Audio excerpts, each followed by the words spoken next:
বন্ধুসকল ভিডিঅ'টো আছিলে ষষ্ঠী পূজাৰ আৰু একদম ধুনীয়াকৈ সন্ধিয়া একদম ৰেডি হৈ ওলাই মেলি ল'লোঁ।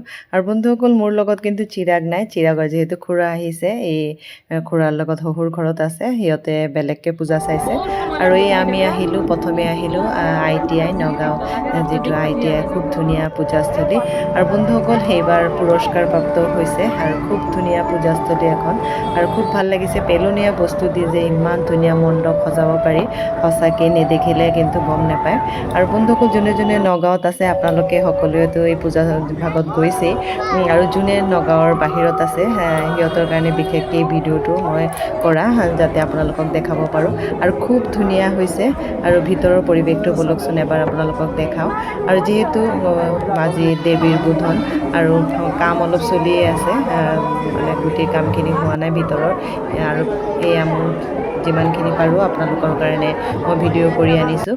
আৰু বন্ধুসকল এতিয়া আমি আহিলোঁ বেংগলী পূজাবাৰীত, যিটো মানে আমাৰ বেংগলী এছ'চিয়েশ্যন।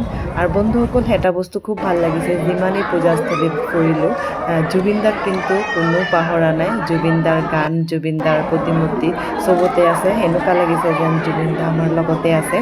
আৰু সঁচাকৈ প্ৰতিটো পূজা কমিটিক ধন্যবাদ দিছোঁ, মানে কোনো মানে নগাঁওটো যে একদম জুবিনময় নগাঁও হৈ আছে, আৰু খুব ভাল লাগিছে। আৰু এয়া মানে জুবিন দাৰ প্ৰতিমূৰ্তিটো ইয়াতে খুব ধুনীয়াকৈ জুবিন দা গান গোৱা এটা খুব ধুনীয়া মূৰ্তি ইয়াতে ৰাখিছে, খুব ভাল লাগিছে। আৰু বন্ধুসকল আকৌ আৰু বেলেগ পূজা চায়ো আপোনালোকক দেখাম।